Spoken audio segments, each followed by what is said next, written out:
আজও পর্যন্ত হায়াতে রেখে আল্লাহ পাকের ফরজ হুকুম জুমার নামাজ আদায়ের উদ্দেশ্যে মসজিদে আসার তৌফিক দান করছেন। এর জন্য শুকরিয়া আমরা সবাই বলি আলহামদুলিল্লাহ।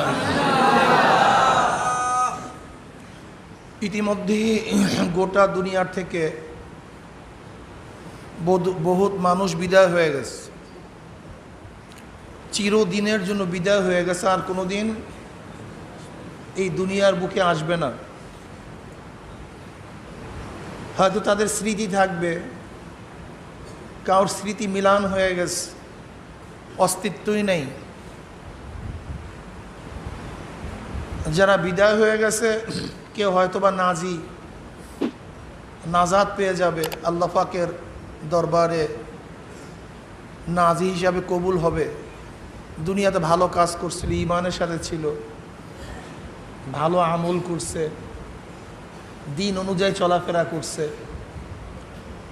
আল্লাহ পাক রব্বুল আলামিন তাদের জন্য আবাদুল আবাদ জান্নাতের ব্যবস্থা রাখছেন, যেই জান্নাত কেউ কোনো দিন চোখেও দেখে নাই, কানেও শোনে নাই, অন্তরে কল্পনাও করে নেই। এরকম এক জান্নাতের মধ্যে আল্লাহ পাক রব্বুল আলামিন তাদেরকে রাখবেন, যেখানে শান্তি আর শান্তি, অশান্তি কি জিনিস আর কোনোদিন দেখতে হবে না। আমাদের শায়খ মুর্শিদ নওয়ারাল্লাহু মারকাদাহু একটা বয়ান করতেন, দুনিয়ার শান্তির মধ্যেও ভেজাল, অশান্তির মধ্যেও ভেজাল,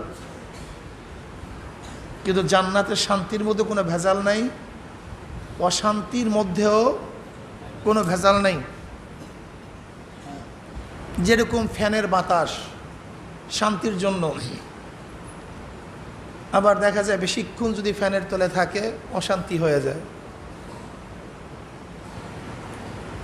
ল্যাপ শীতের দিনে শান্তির জন্য, বেশিক্ষণ ল্যাপের মধ্যে থাকলে আবার গরম হয়ে যায়, একটু অশান্তির ভেজাল আছে। এসি শান্তির জন্য, আবার বেশিক্ষণ এসির মধ্যে থাকলে জ্বর লাগে, খারাপ লাগে। তাই শান্তির মধ্যে অশান্তির কি আছে? ভেজাল আছে। আবার দুনিয়ার অশান্তির মধ্যেও শান্তির ভেজাল আছে। যেমন দেখবেন কোন ব্যক্তিকে মাইর দেওয়া হইতেছে, পিটান দিছে, একটু এরকম ডলা দেয়, যদিও পিটানটা অশান্তি, একটু ডলা দিলে কি লাগে? একটু শান্তি লাগে, ঠিক না?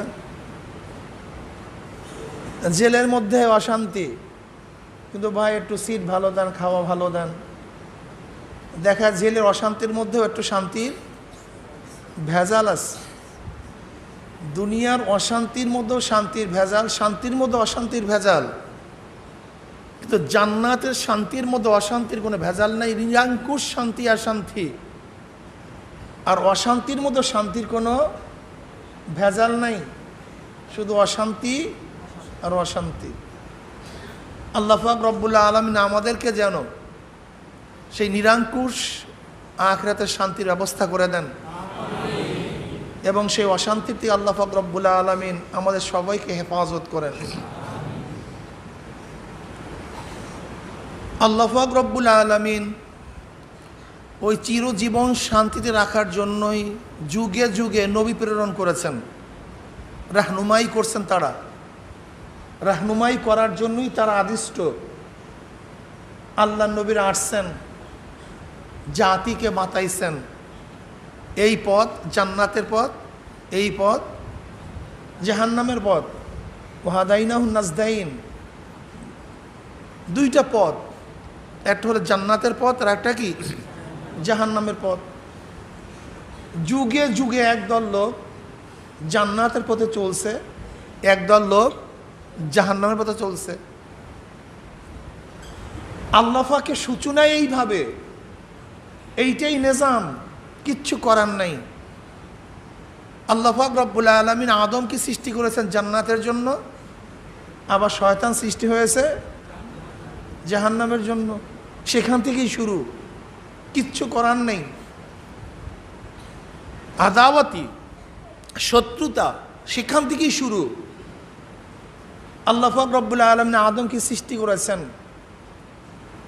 শয়তানকে বলছে সিজদা করার জন্য, কিন্তু হিংসার বশীভূত হয়ে মুতাকাব্বিরের জন্য শয়তান সিজদা করতে পারে নাই, শত্রুতা শুরু করছে। সেখান থেকে শত্রুতা শুরু। আজও শয়তান আমাদের শত্রু, ও শত্রুতা করবেই। আল্লাহ পাক কি বলছেন, লা তাত্তাখিযু আদুওয়ি ওয়া আদুওয়াকুম আউলিয়া, তোমাদের দুশমন এবং আমার দুশমনদেরকে বন্ধু বানায়ও না। উলাইকা হিজবুল্লাহ উলাইকা হিজবুশ শায়তান। বেশি উদার হওয়ার দরকার নেই, এই উসুলের উপর ঠিক রাখতে হবে, ঠিক থাকতে হবে। আমাকে নিজেকে ঠিক থাকতে হবে, আর একজনকে ঠিক রাখতে হবে। দুই গ্রুপ থাকবেই, আল্লাহর গ্রুপ, আল্লাহর দল, শয়তানের দল। আপনি উদার হয়ে আল্লাহর দলের সাথে শয়তানের দল, শয়তানের দলের সাথে আল্লাহর দলকে মিলিয়ে দিবেন, এরকম উদারতা আপনার জন্য ঠিক হবে না, বরং আপনার এই উদারতা আপনাকে ধ্বংস করবে। ওয়ালা তালবিসুল হাক্কা বিল বাতিল, কোনো অবস্থাতেই হকের সাথে বাতিলকে, বাতিলের সাথে হককে মিশ্রণ করা যাবে না, মিলানো যাবে না। আলাদা থাকবে, স্বতন্ত্র থাকবে। এইটা হক, এইটা বাতিল, সব জিনিস মিলানো যায় না। দিন এবং রাত্রকে একত্রিত করা যায় না, অন্ধকার আর আলোকে একত্রিত করা যায় না, ভালো আর মন্দকে একত্রিত করা যায় না। আজকে আমাদের মধ্যে দেখা যায় উদারতা করতে গিয়ে আমি আমার স্বতন্ত্রতা ভুলে যাই, আমি আর ঠিক থাকি না, আমার নিজেকে ধ্বংস করে আমি উদারতা দেখাতে চাই। এতে উদারতা হবে না, নিজের ধ্বংসত্বতা হবে। যাই হোক, আল্লাহ পাক রব্বুল আলামিন যুগে যুগে নবী রসুল প্রেরণ করেছেন মানুষকে রাহনুমাই করার জন্য, পথ প্রদর্শন করার জন্য। আসছেন আদম আলাইহিস সালাতু ওয়াস সালাম দুনিয়াতে, আসছেন নূহ আলাইহিস সালাতু ওয়াস সালাম দুনিয়াতে, আসছেন নবী ইব্রাহিম আলাইহিস সালাতু ওয়াস সালাম। ইব্রাহিম আলাইহিস সালাতু ওয়াস সালামের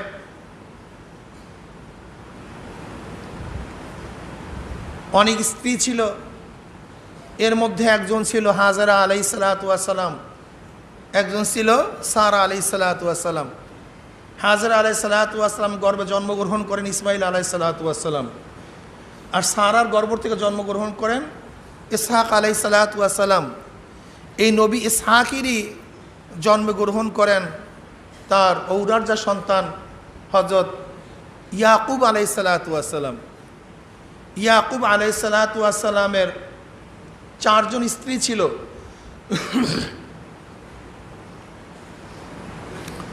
ইয়াকুব আলাইহিস সালাতু ওয়াস সালাম 4 বিবাহ করেছেন। তার মায়ের ইঙ্গিতে তিনি চলে যান তার মামার বাড়িতে। সেখানে তিনি তার মামা লাবানের সাথে থাকেন। লাবানের সাথে কন্ট্যাক্ট হয় যে 10 বছর তার মামার পশু পালন করবেন, দুম্বা ছাগল পালন করবে, এর বিনিময় মোহর হিসাবে এটা মোহর হয়ে যাবে, তার মেয়েকে তার কাছে বিবাহ দিবে। ইয়াকুব আলাইহিস সালাতু ওয়াস সালাম 10 বছর পশু পালনের পরে যখন প্রস্তাব দেওয়া হয় বিবাহ করার জন্য, সে বলছে আমি আপনার বড় মেয়ের চেয়ে ছোট মেয়েকে বেশি পছন্দ করি।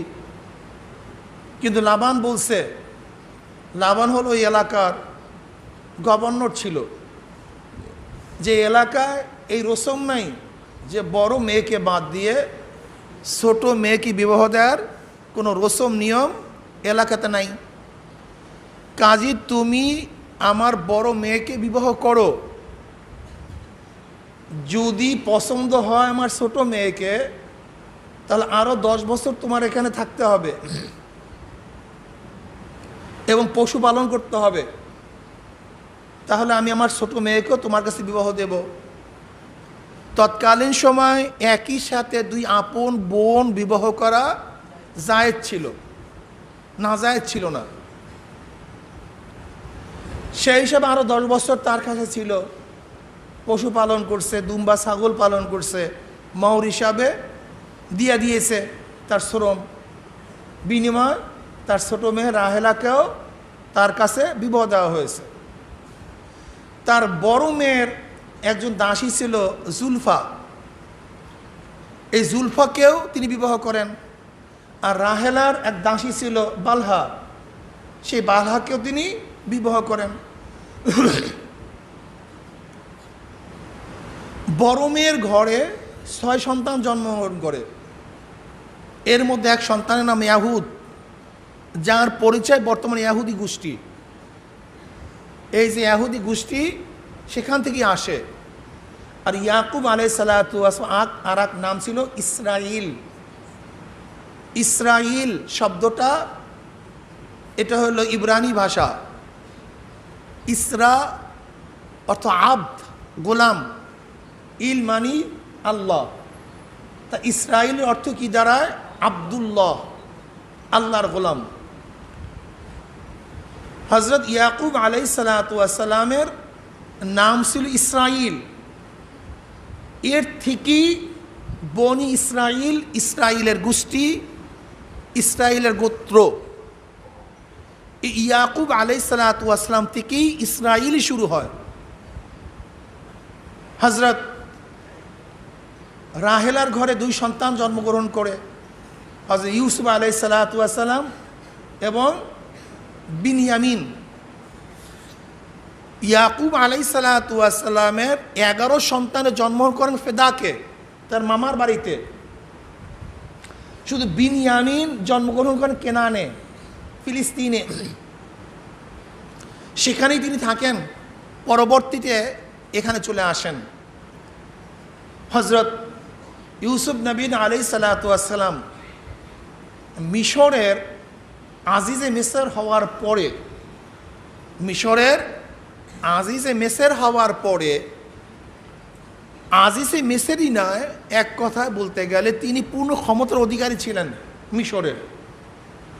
হযরত ইউসুফ নবী আলাইহিস সালাতু ওয়াস সালাম মিশরের ক্ষমতা পাওয়ার পরে ইয়াকুব আলাইহিস সালাতু ওয়াস সালাম সহ তার সমস্ত বংশধরদেরকে মিশরে নিয়ে যান।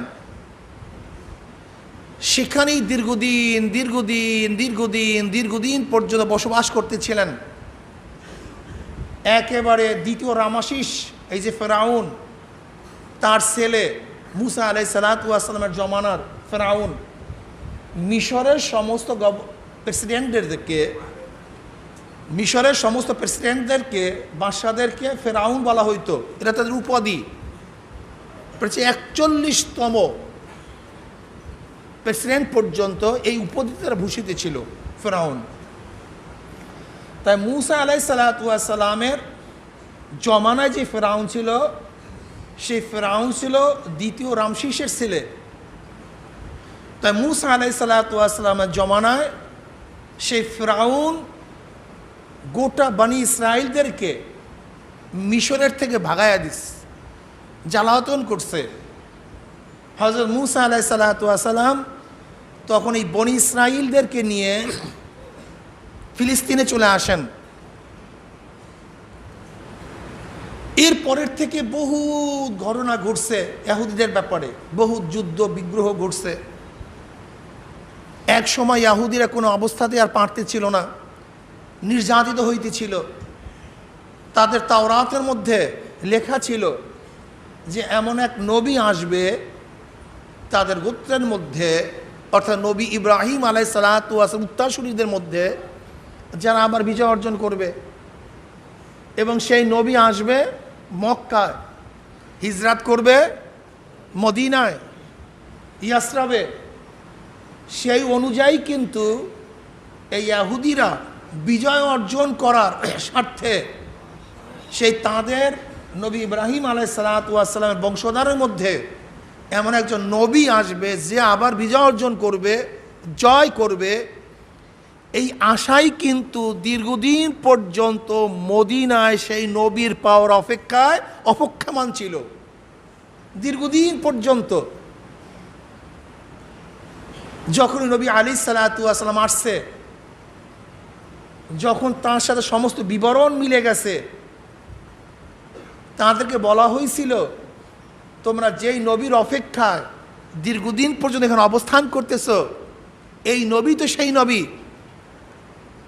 এই ইহুদির গোষ্ঠী মাকজুব আলাই কি বলল, না, আমরা যেই নবীর অপেক্ষা আছি এই নবী সেই নবী নয়।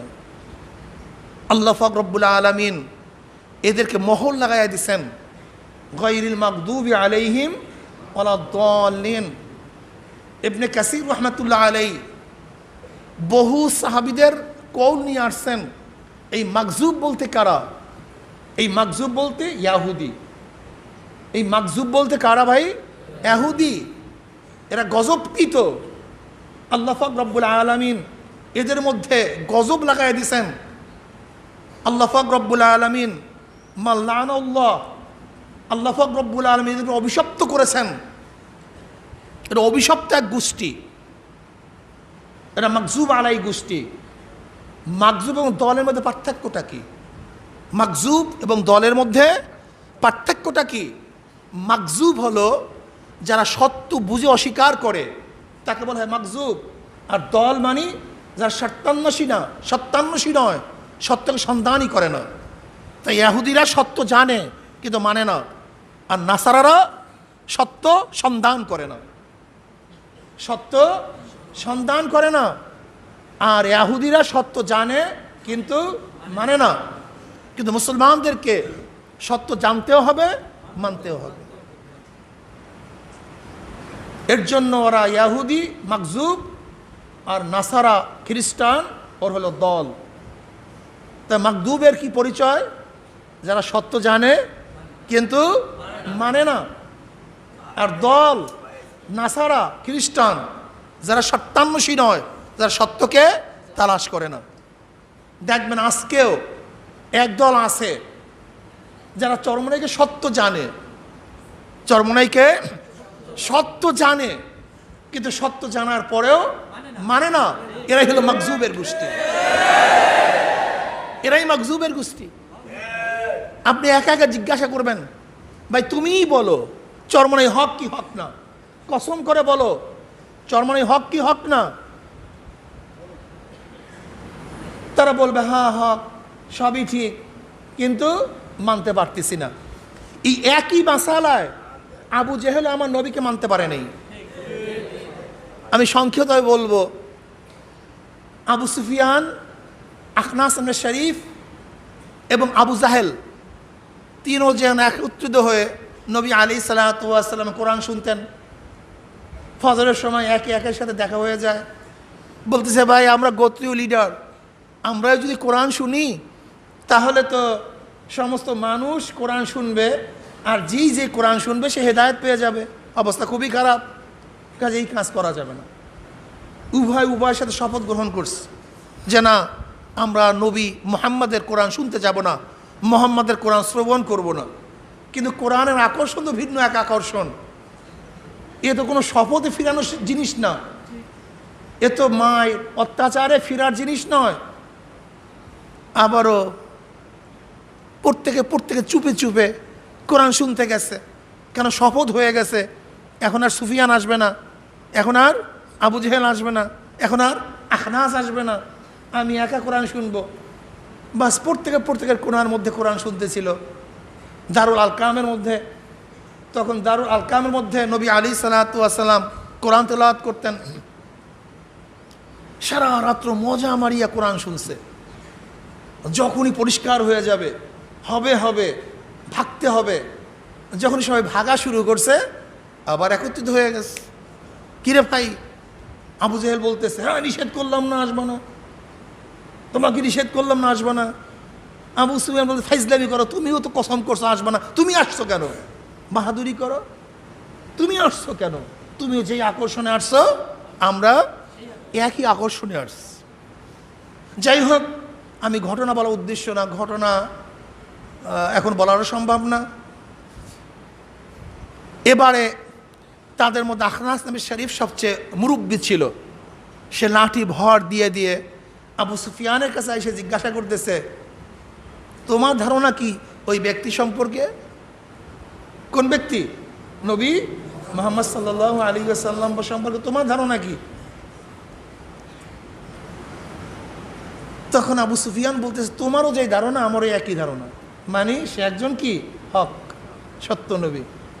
এবার আবার লাঠি ভর দিতে দিতে আবু জাহালের কাছে গেছে, কিরে আবুল হাকাম, তোমার ধারণা কি ওই ব্যক্তি সম্পর্কে? বলে, শোনো, বনি আব্দে মানাফের সাথে আমাদের বংশক্রমে মর্যাদার লড়াই চলতেছিল, বংশক্রমে মর্যাদার লড়াই চলতেছিল। ওদেরও সেকায়া আছে, আমাদের সেকায়া আছে, ওদেরও দারুণ দোয়া আছে, আমাদের দারুণ দোয়া আছে। ওরাও মানুষদেরকে আহার করায়, আমরাও মানুষদেরকে আহার করাই।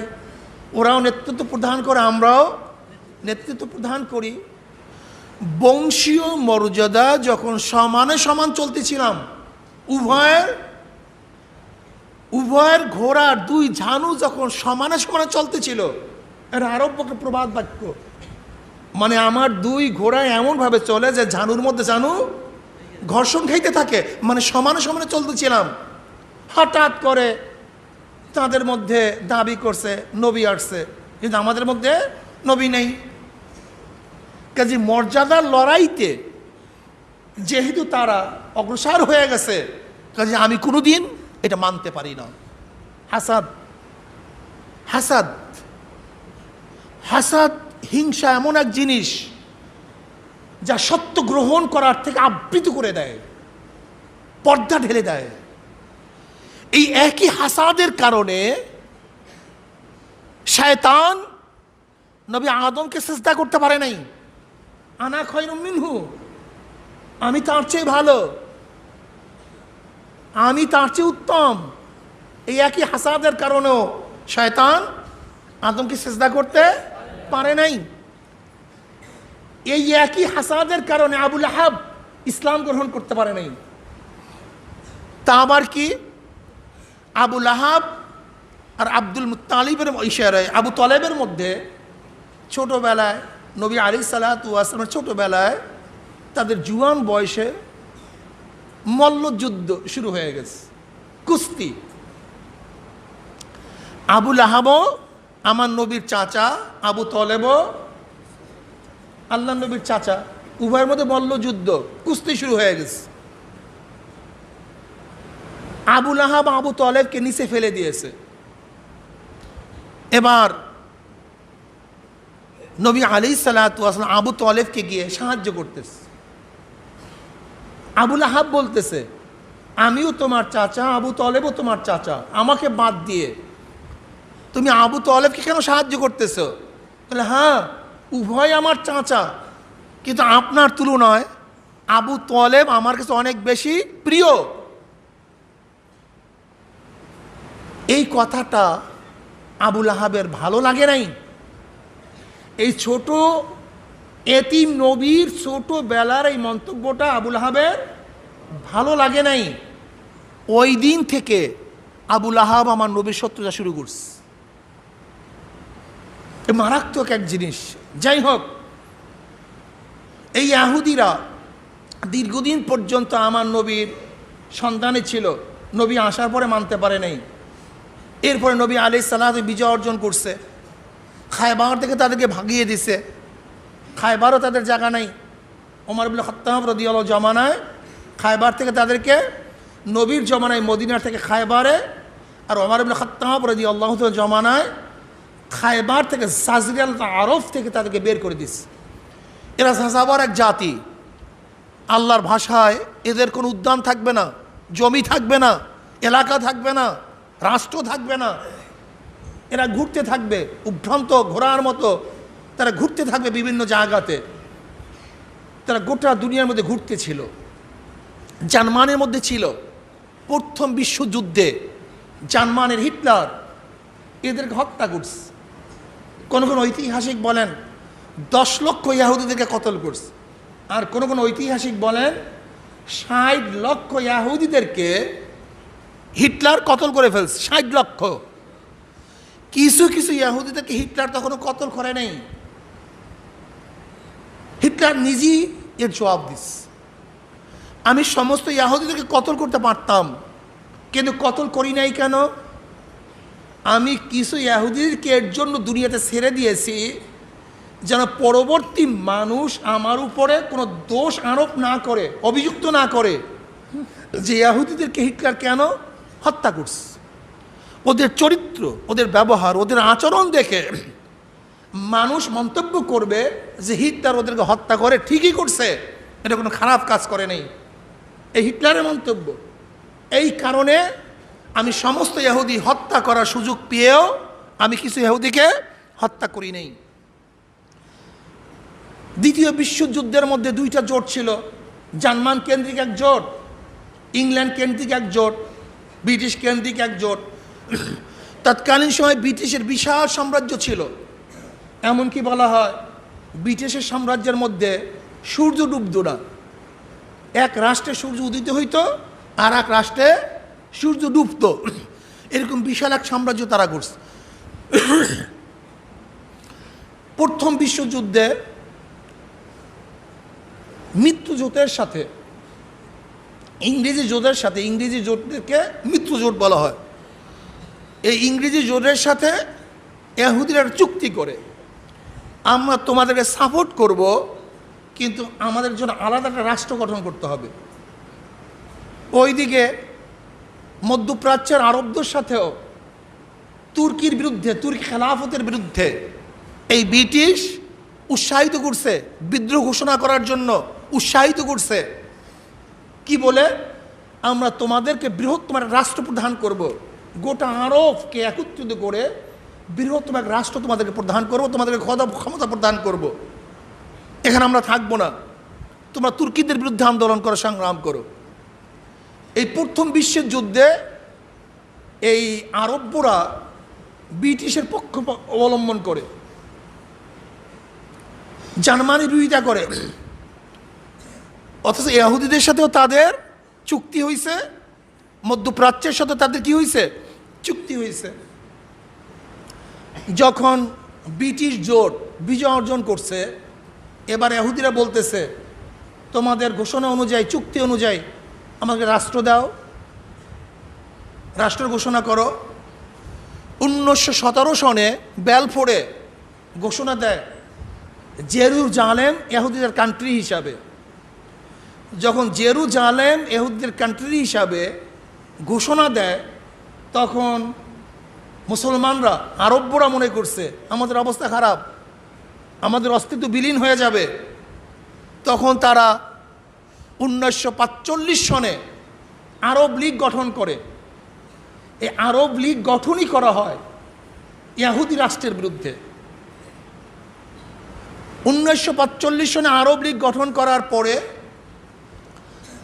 যখন 48 সনে জেরুজালেম রাষ্ট্র হিসাবে ঘোষণা দেয়, তখন তাদের সাথে এক যুদ্ধ হয় আরব লীগের সাথে।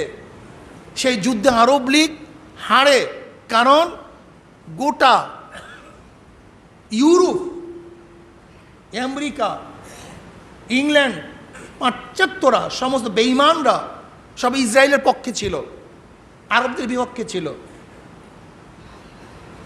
আবার এক 56তে যুদ্ধ হয়, 1956-তে, সেখানেও আরব লীগ হারে। 67-তে আর এক যুদ্ধ হয় 1967-তে, সেখানেও আরব লীগ হারে। 1973 এক যুদ্ধ হয়, সেখানেও আরব লীগ হারে। যখন আরবরা দেখতেছে অবস্থা বেগতিক, তখন তারা মরক্কোর রাজধানীতে 1969 সনে ওআইসি গঠন করে এই ইসরায়েলের বিরুদ্ধে লড়ার জন্য। কিন্তু ইংরেজরা ওয়াদা করছিল মধ্যপ্রাচ্যে মুসলমানদের বিশাল এক ক্ষমতাধর রাষ্ট্র গঠন করবে, তার পরিবর্তে ইসরায়েলকে শক্তিশালী করার জন্য আরবদের মধ্যে বিচ্ছিন্নতা সৃষ্টি করেছে, আরবদের নিজেদের মধ্যে বিভেদ সৃষ্টি করেছে, আরবদের সমস্ত রাষ্ট্রগুলিকে টুকরা টুকরা করে ফেলছে। আদৌ সেই ষড়যন্ত্র অব্যাহত অবস্থায় আছে, যেটা আমি বলতেছিলাম। এইটি আমার বলার উদ্দেশ্য যে ওআইসি, আরব লীগ গঠন হয়েছিল ইসরায়েলের বিরুদ্ধে, ফিলিস্তিনের পক্ষে, কিন্তু আজকে খ্রিস্টান এবং ইহুদিদের চক্রান্তে আরবদের মধ্যে গোত্রীয়ভাবে এমন বিভেদ সৃষ্টি হয়েছে, দেশ দেশের মধ্যে এমন বিভেদ সৃষ্টি হয়েছে, আজকে সে আরব লীগ নাই, বরং প্রত্যেকটা আরবের মানুষ এখন ভিন্ন ভিন্ন হয়ে গেছে। আজকে দেখেন ইমারতের অবস্থা, আজকে দেখেন সৌদির অবস্থা, আজকে দেখেন বাহরাইনের অবস্থা, আজকে দেখেন কাতারের অবস্থা, আজকে ইয়ামানের অবস্থা কি, আজকে মিশরের অবস্থা কি। যদিও মিশর এটা আফ্রিকা মহাদেশেরই একটা দেশ, কিন্তু ইসরায়েলের সাথে মিশরের বিশাল এক সীমানা। এর জন্য ইসরায়েলের এবং মধ্যপ্রাচ্যের সমস্ত রাজনৈতিক কর্মকাণ্ডের সাথে মিশরের রাজনৈতিক বিশাল একটা ভূমিকা থাকে। এই কারণেই মিশর যদি কোনো অবস্থাতেই শক্তিশালী না হতে পারে, এর জন্য খ্রিস্টান বা ইহুদি আমেরিকারা, যদিও তারা গণতন্ত্রের ধারক বাহক নিজেদেরকে দাবি করে, কিন্তু কোনো অবস্থাতেই মিশরে কোনো নির্বাচন ভিত্তিক, গণতন্ত্র ভিত্তিক বর্তমান সুস্থ পদ্ধতিতে কোনো প্রেসিডেন্ট নির্বাচিত হোক, এইটা আমেরিকা কোনো অবস্থাতেই সহ্য করতে পারে না এবং চায় না।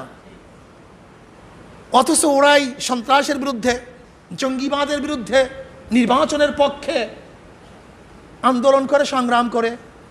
অথচ মোহাম্মদ মুরসিকে ওরা হটাইছে কেন? সিসির মাধ্যমে, ওই একই কারণে, শুধু একটাই উদ্দেশ্য। সেই উদ্দেশ্যটা কি? কোনো অবস্থাতেই যদি মিশর ইসলামপন্থীরা শক্তিশালী হয়, তাহলে ইসরায়েলের জন্য খতরা। ইসরায়েল টিকতে পারবে না, ইসরায়েল দুর্বল হয়ে যাবে। এই ইসরায়েলকে শক্তিশালী করার জন্যই মোহাম্মদ মুরসি যে বৈধ পন্থায় দীর্ঘদিন পর্যন্ত, দীর্ঘদিন পরে এক সুন্দর পন্থায় ম্যান্ডেট নিয়ে যেই মুরসি ক্ষমতায় আসছিল সিসির মাধ্যমে, সেই মুরসিকে কেন হটাইছে অবৈধ পন্থায়? একমাত্র ইসরায়েলকে শক্তিশালী করার জন্য। আজকে দেখেন ফিলিস্তিনিরা সেখানে জন্মগ্রহণ করেছে, ফিলিস্তিন মুসলমানদের দেশ।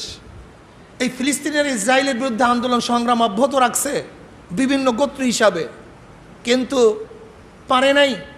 এর জন্য ইয়াসিন আরাফাতের নেতৃত্বে আল ফাতাহ এক গ্রুপ, তারা ইসরায়েলের বিরুদ্ধে সংগ্রাম আন্দোলন অব্যাহত রাখছে। কিন্তু আল ফাতাহ কোন ইসলামিক ভিত্তিক মন মস্তিষ্কতা গড়ে ওঠে নাই, সেটা গণতন্ত্র এবং সমাজতন্ত্র আদর্শে গড়ে উঠছে। বিধায়ী দেখবেন আল ফাতার যারা সদস্য, তারা আন্দোলন সংগ্রাম ঠিকই করে, লেকিন তাদের মধ্যে ইসলামের কোনো ছাপ নাই, ইসলামের কোনো আদর্শ নাই, ইসলামের কোনো ধার ধরে না। এরপরে মোহাম্মদ ইয়াসিনের নেতৃত্বে এক আন্দোলন হয়, সংগ্রামের সূচনা হয়। যেই সংগ্রাম, যে আন্দোলনের নাম হলো বর্তমানে যেটা ফিলিস্তিনি আন্দোলনের আন্দোলন করার জন্য চেষ্টা করতেছে হামাস। এই হামাস মোহাম্মদ ইয়াসিনের নেতৃত্বে এক আন্দোলন হয়, যার মধ্যে ইসলামের কিছু ভাবধারা বেশি। কিন্তু এদের মধ্যে আবার ইহুদি খ্রিস্টানরা একে অপরের সাথে বিভেদ সৃষ্টি করে রাখছে, যেন কারোর সাথে কেউ মিলতে না পারে। বর্তমানে হামাস এবং আল ফাতার মধ্যে মোটামুটি সমঝোতা হয়েছে, তারা তাদের বিরুদ্ধে আন্দোলন করতেছে। আমার প্রশ্ন হলো এই, যে ইহুদিরা মুসলমানদের চিরদুশ্মন, হিনু এমন কোনো কাজ করে না ইহুদিরা মুসলমানদের বিরুদ্ধে। এমনকি জনাবে মুহাম্মদ রাসূলুল্লাহ সাল্লাল্লাহু আলাইহি ওয়াসাল্লাম বিষ পান করাতেও তারা পিছনে হটে নাই। যত ষড়যন্ত্র করছে, খন্দকের যুদ্ধের ষড়যন্ত্রে তারা সবচেয়ে বড় প্রত্যক্ষ ভূমিকা রাখছে। খন্দকের যুদ্ধ তারা সবচেয়ে বেশি প্রত্যক্ষ ভূমিকা রাখছে। তারা বারবার মুসলমানদের সাথে বিশ্বাসঘাতকতা করছে, যাদের জন্য কোনো নির্দিষ্ট ভূমি নাই, সেই ইহুদিদের সাথে, মুসলমানের চিরশত্রুদের সাথে। কেন আজকে ইমারত, মধ্যপ্রাচ্যের মুসলমান নামধারী কিছু রাজা বাদশারা তারা আজকে চুক্তি করবে? এটা শান্তি চুক্তি নয়, বরং এইটা অশান্তি চুক্তি। এই চুক্তি কোন চুক্তি? অশান্তি চুক্তি শুধু অশান্তি চুক্তি নয়, এই চুক্তি হলো মুসলমানদেরকে ধ্বংস করার চুক্তি। আপনারা জানেন বনি ইসরাইল হলো নবী ইউসুফ আলাইহিসসালাতু ওয়াসসালাম গোত্রীয়, একই বংশের। যেহেতু ইয়াকুব আলাইহিসসালাতু ওয়াসসালামের নামই ছিল ইসরাইল এবং ইয়াকুবের সন্তানকে হযরত ইউসুফ, এরা জন্মগতভাবে এমনি সুন্দর, মেয়েগুলি খুবই সুন্দরী হয়, ছেলেগুলি সুন্দর হয়, এরা মেধাবী, এদের যোগ্যতায় কোনো কমতি নেই। এই মেধা এবং সৌন্দর্যতা দিয়ে গোটা আরবের মধ্যে নয়, গোটা দুনিয়া সমস্ত মুসলমান রাজা বাদশাদেরকে ধ্বংস করছে, এদের চরিত্রকে ধ্বংস করে ফেলছে। এদের মেয়েদেরকে রাজা বাদশাদের হেরেমের মধ্যে পাঠিয়ে দিয়েছে। আমার তো ধারণা, সত্য মিথ্যা জানি না, হাজারো আরব্য এই বাদশাদের সন্তান হয়তো বা ইহুদিদের ঘরের থেকে জন্মগ্রহণ করেছে, লিউন্ডি হিসাবে পাঠিয়ে দিয়েছে ওদের ঘরের মধ্যে, হয়তো বা হতে পারে, ধারণা করতেছি লিউন্ডি হিসেবে পাঠিয়ে দিয়েছে, বিবাহ দিয়ে দিয়েছে। যেহেতু বর্তমানে আরব্য হাজারো রাজা বাদশারা, ওদের উপরে লেবাস আলখেল্লা ঠিক আছে, কিন্তু ভিতরের মধ্যে ইমানের সামান্য পরিমাণ, জাররা পরিমাণ ইমান নেই, সামান্য ইমান নাই। আপনি চিন্তা করতে পারবেন না ওদের বেঈমানির অবস্থা কোথায় গিয়া পুষছে। আলখেল্লা আছে, দেখতে মনে হয় অনেক কিছু, ওই আলখেল্লার ভিতরটা খুবই খারাপ। ওদের চরিত্র, ওদের অভ্যাস, ওদের কৃষ্টি কালচার সমর পাশ্চাত্যদের, ওরা পড়াশোনাও করছে পাশ্চাত্যে, ওরা থাকে ইংল্যান্ডে, আমেরিকায়, ওদের ছোটোবেলার থেকে ভাব দ্বারা চিন্তা ভাবনা সব কিছু ওই পাশ্চাত্য কেন্দ্রিক। হিন্দু এমন কোনো অপরাধ নাই যে অপরাধ জগরের সাথে ওই সমস্ত আরব্য রাজা বাদশারা নাই, এমন কোনো অপরাধ নেই, সমস্ত অপরাধের সাথে ওরা জড়িত আছে। কাজী কোনো আরব্য বাদশা যদি ইসলামের বিরুদ্ধে কোনো কথা বলে, তাহলে মনে করবেন এটা কোনো মুসলমান বলে নাই, বরং মনে করতে হবে এটা ইহুদিদের উত্তরসূরির এই কথা বলছে। আজকে বিন সালমান ইসলামকে জবাই দেওয়ার জন্য চক্রান্ত করতেছে। আজকে ইমারত আরব আমিরাত ইসরায়েলের সাথে চুক্তি করছে, এই চুক্তি একা করে নাই, এর পিছনে সৌদি আছে। আজকে বাহরাইন তাদেরকে সমর্থন করার জন্য যে অগ্রসর হচ্ছে, এর পিছনে সৌদি আছে। আজকে আরব্যরা ইসরায়েলের সাথে চুক্তি করার জন্য ব্যস্ত হয়ে গেছে। এই চুক্তি কোনো আরব্যরা করে না, বরং নেপথ্যে ইহুদিরা তাদের মাধ্যমে চুক্তি করাইতেছে। ওরা মুসলমান উত্তরসূরি নয়, বরং ইহুদিদের উত্তরসূরি। আল্লাহ পাক এই সমস্ত দুশমনদের থেকে আমাদের সবাইদেরকে হেফাজত করুন। কাজে আল্লাহ পাক যে ঘোষণা দিয়েছেন যে তোমাদের দুশমন এবং আমার দুশমনদের সাথে তোমরা বন্ধুত্ব করিও না। হ্যাঁ মুসলমান, উদার হইতে গিয়া কোনোদিন কোন ইসলামের দুশমনদের সাথে বন্ধুত্ব করা যাবে না।